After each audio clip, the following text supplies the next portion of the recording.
it still goes to show you what kind of person he is. Definitely the kind of person you'd want inside the New York City police force during a staged event like 9/11. And lastly, we have the Pentagon.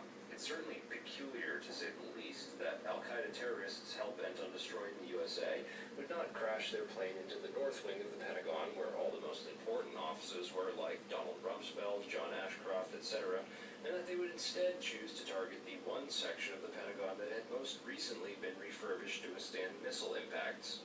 It's also interesting to note that the company which completed the $258 million refurbishment to Wedge 1 of the Pentagon was also hired as a contractor to clean up Ground Zero in New York City. Wedge 1 also coincidentally housed the Pentagon's Budget Analyst Office, where DoD staffers were working on the mystery of the $2.3 trillion that was reported missing by Defense Secretary Donald Rumsfeld in a press conference the day before 9/11. The Pentagon's comptroller in charge of that money at the time was an interesting fellow named Dob Zakheim, a member of the Council on Foreign Relations, the International Institute for Strategic Studies, and a contributor to the neocon think tank Project for the New American Century.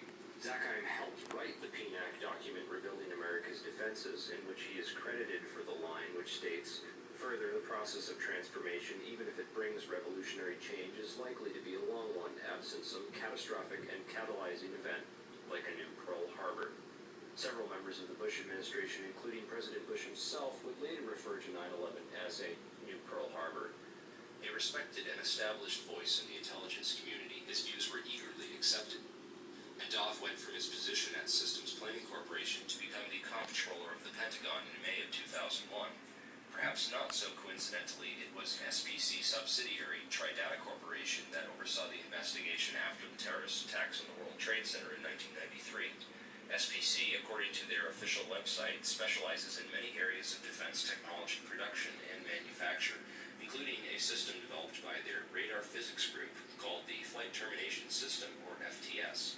This is a system used to destroy target drones, craft that would be fired on by test aircraft or weaponry, in the event of malfunctions or misses. This highly sophisticated wargame technology allows the control of several drones from a remote location on varying frequencies and has a range of several hundred miles. This technology can be used on many different types of aircraft, including large passenger jets. According to the SPC website, a recent customer at that time was Eglin Air Force Base, located in Florida. Eglin is very near another Air Force Base in Florida, MacDill Air Force Base, where Dov Zakheim contracted to send at least 32 Boeing 767 aircraft as part of the Boeing Pentagon tanker lease agreement.